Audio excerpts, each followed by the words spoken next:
जय हिंद। हम लोग चल रहे हैं हिंदी व्याकरण पार्ट 9 में वर्ण और ध्वनि खंड 7 है मेरा। वर्ण और ध्वनि का ये लास्ट पार्ट है और वर्ण ध्वनि का ये लास्ट पार्ट खंड 7 है।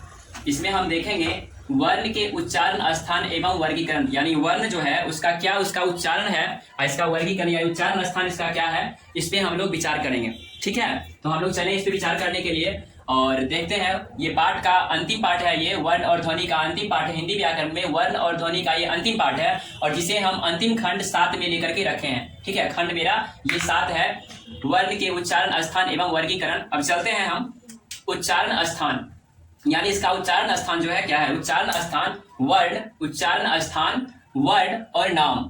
ठीक है, तो हम लोग को एग्जाम में पूछता है, उसके अनुसार में हम लोग देखेंगे कंठ से क्या पूछता है। कंठ से बोले जाने वाले वर्ण कौन कौन से हैं, तो कंठ से बोले जाने वर्ण में कौन है, तो उसको कंठ्य वर्ण कहते हैं। तालु से बोले जाने वर्ण में तालव्य वर्ण होता है। तो इस सब को हम लोग देखते हैं। तो उच्चारण के स्थान वर्ण और नाम। ठीक है, चलेंगे कंठ से, यानी कंठ से बोले जाने वाले वर्ण, जो कंठ से बोले जाने वाले यानी कंठ्य वर्ण जिसे हम कहते हैं। कंठ से बोले जाने वाले जो वर्ण है उसे हम कंठ्य वर्ण कहते हैं। कंठ्य वर्ण कहते हैं, कंठ से बोले जाने वाले वर्ण को कंठ्य वर्ण कहते हैं। और यह कंठ से बोले जाने वाले वर्ण में आ जाता है इसका वर्ण जो है अ, आ, क, ख, ग, घ और अंग और ह और विसर्ग का चिन्ह। ठीक है, यानी अ, आ, क, ख, ग, घ, अंग और ह और विसर्ग, यानी विसर्ग का चिन्ह, जिसमें विसर्ग यानी ऊपर नीचे जो लगा हुआ है विसर्ग, उसे विसर्ग। ठीक है, यानी कंठ्य वर्ण है। यह कौन सा वर्ण है, कंठ्य वर्ण है। अब चलेंगे तालु से, यानी तालु से, यानी तालु की सहायता से बोले जाने वाले वर्ण। जिस तरह हम कंठ से बोले जाने वाले वर्ण देखे हैं, उसी तरह हम तालु से बोले जाने वाले वर्ण देखेंगे। तालु से बोले जाने वाले वर्ण, इसमें आ जाएगा हर्ष ई, दीर्घ ई, च, छ, ज, झ, य और तालव्य स। ठीक है, ये तालव्य वर्ण है। तालु से बोले जाने वर्ण को हम किस नाम से जानते हैं, तालव्य वर्ण के नाम से जानते हैं, तालव्य वर्ण। ठीक है, तो इसमें ये सारे आते हैं तालव्य वर्ण में। अब चलेंगे मूर्ध, यानी मुंह की सहायता से बोले जाने वाले वर्ण, यानी मुंह की सहायता से बोले जाने वाले वर्ण है। ठीक है, यानी मुंह की सहायता से री, ट, ठ, ड, ढ और ये द्विगुण है। ठीक है, द्विगुण अनुस्वर और द्विगुण और इसको अनुस्वर कहते हैं। जो लगा हुआ है द्विगुण में, इसको र और इसको ढ में जो लगा हुआ है ये र बन जाता है, ये ढ जो बन जाता है इसको द्विगुण में आ जाता है ये द्विगुण। और ये द्विगुण में है, द्विगुण में ये क्या है, अनुस्वर है। इसको हम क्या कहते हैं, अनुस्वर कहते हैं। और ये जो अनुस्वर दिया है ये इसको हम क्या कहते हैं, अनुस्वर कहते हैं। ठीक है, ये जो अनुस्वार दिया हुआ है इसको हम अनुस्वर कहते हैं। अब री, ट, ठ, ड, ढ और ढ अनुस्वर, ढ और ये ढ में अनुस्वर, ये र में अनुस्वर है। ठीक है, ढ, ठ, ड, ढ।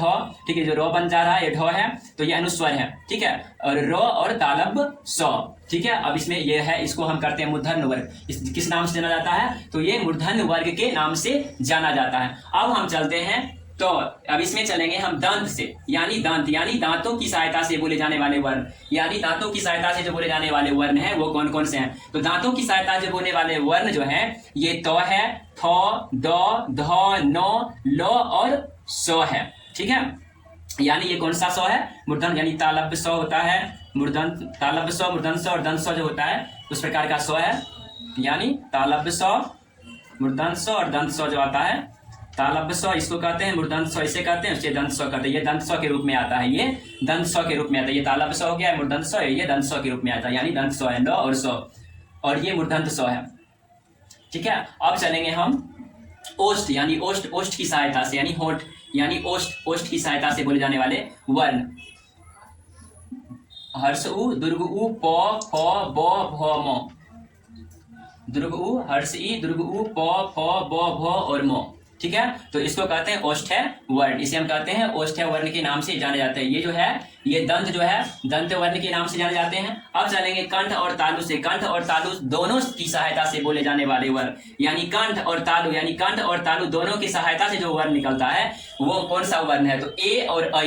ए और ऐ जो है आपको कंठ यानी तालव्य वर्ण है, कंठ तालव्य वर्ण है। ये कौन सा वर्ण है, कंठ तालव्य वर्ण है, कंठ तालव्य वर्ण के नाम से जाने जाते हैं। ठीक है, अब चलेंगे अगला, कंठ और ओष्ठ के, यानी कंठ और ओष्ठ की दोनों की सहायता से जो बोला जाता है वो कौन सा वर्ण है। ये जो वर्ण है जो हम ओ और औ है, ओ और औ। ठीक है, जो ए आई ओ और औ, ए आई में जो आता है ओ और औ है। ए और ऐ आपको है कंठ और तालु, कंठ और ओष्ठ से ओ और औ है। ठीक है, तो ये कंठ और ओष्ठ से दोनों से बोले जाने वाले वर्ण को हम कहते हैं कंठोष्ठ्य वर्ण।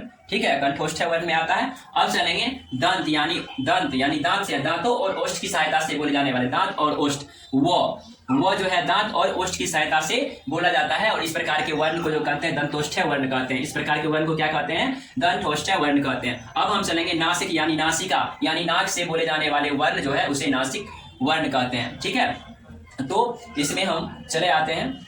नासिक्य वर्ण जो है, नासिक वर्ण यानी नासिक्य वर्ण के रूप में जाना जाता है। जिसमें नासिक यानी नाक से बोले जाने वाले वर्ण है, इसे नासिक्य वर्ण कहते हैं। जैसे हम लोग ट, ठ, ड, ढ और अंग पढ़ते हैं तो उसमें तो ये नहीं है, लेकिन ये आपको क, ख में है। क, ख, ग, घ, अंग यानी पांचवा अक्षर क, ख, ग, घ और अंग, ये पंचमा अक्षर है। पंचमा अक्षर अंग इसमें आता है, पंचमा अक्षर में आता है। अब चलेंगे इसमें भी आपको ये भी पांचमा अक्षर में आता है। ये च, छ, ज, झ और य, ये भी यो जो है पांचवा अक्षर में आता है।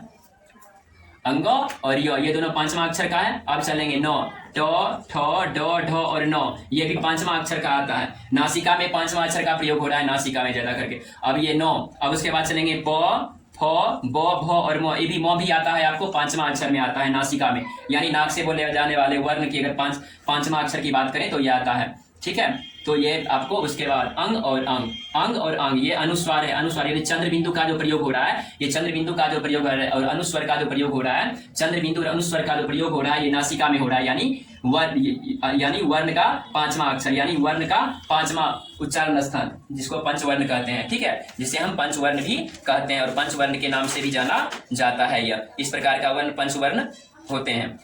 तो ये पंचवर्ण हम देख लिए, पंचवर्ण हम पहले ही देख लिए हुए हैं। पंचवर्ण होता क्या है उसे हम पहले समझ चुके हैं पंचवर्ण के बारे में। तो आगे हम लोग पंचमा अक्षर तो हम लोग देख लेते हैं, पंचमा अक्षर का है, ये सारे पंचमा अक्षर में ही आते हैं। ठीक है, तो ये नासिका खास करके बात करें तो पांचवा अक्षर का ही ये है, पांचवा अक्षर का नासिका पांचवा अक्षर का ही है। ठीक है, ये पांचवा अक्षर का ही प्रयोग होता है, जिसे हम पंचाक्षर भी कहते हैं। इसे हम क्या कहते हैं? पांचा अक्षर भी कहते हैं। नासिका को हम पांचा अक्षर भी कहते हैं। इस प्रकार का जो होता है उसे हम पांचा अक्षर भी कहते हैं। अब हम अगर इसकी बात करते हैं तो एक बार और देख ले रहे हैं, यानी इसका उच्चारण स्थान वर्ण और नाम। तो ये कंठ से बोले जाने वाले को हम कंठ्य वर्ण कहते हैं। ठीक है, तालु से बोले जाने वाले वर्ण को तालव्य वर्ण कहते हैं। ठीक है, मूर्ध यानी मुंह से बोले जाने वाले वर्ण को मूर्धन्य वर्ण कहते हैं। ठीक है, अब दांत से बोले जाने वाले वर्ण को दंत्य वर्ण कहते हैं। ठीक है, अब ओष्ठ से बोले जाने वाले जो वर्ण है उसे ओष्ठ्य वर्ण कहते हैं। अब अगर बात करें कंठ और तालु से बोले जाने वाले वर्ण जो है कंठ्य तालव्य वर्ण है। अब अगर आगे बात करें कंठ और ओष्ठ से बोले जाने वाले वर्ण जो है कंठोष्ठ्य वर्ण, और उसके बाद दंत और ओष्ठ से बोले जाने वाले वर्ण है दंतोष्ठ्य वर्ण है। ठीक है, दंतोष्ठ्य वर्ण है। अब नासिका यानी नाक से बोले जाने वाले वर्ण है जिसको हम नासिका वर्ण कहते हैं। और नासिका वर्ण में अगर बात करें तो पंचमा अक्षर में ये आते हैं। तो इस प्रकार का जो सारे वर्ण हैं और वर्ण के जिसका जो कंठ का वर्ण ये सारे हैं, तालु का ये सारे हैं, मूर्धन्य और दंत ओष्ठ ये सारे सबका दिया हुआ है। ये सबको हम देख लेंगे और इसे याद करेंगे कि एग्जाम में पूछता है। कंठ से बोले जाने वर्ण दे देगा, 4 में ऑब्जेक्टिव में आपको दे देगा कंठ से बोले जाने वाले वर्ण, कंठ से बोले जाने वाले वर्ण ऑब्जेक्टिव में आपको दे देगा, कंठ से बोले जाने वाले वर्ण दे देगा, यानी लिख देगा कंठ से बोले जाने वाले वर्ण।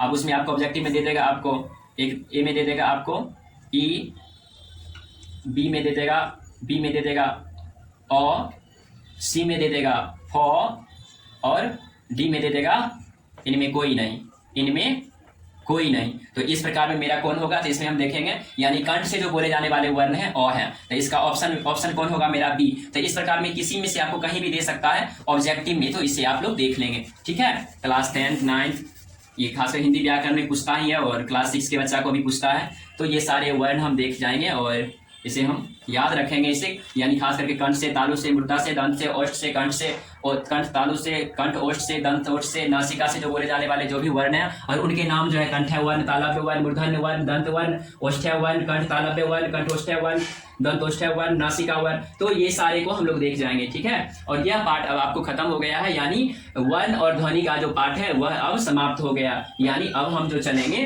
अगला चैप्टर में चलेंगे।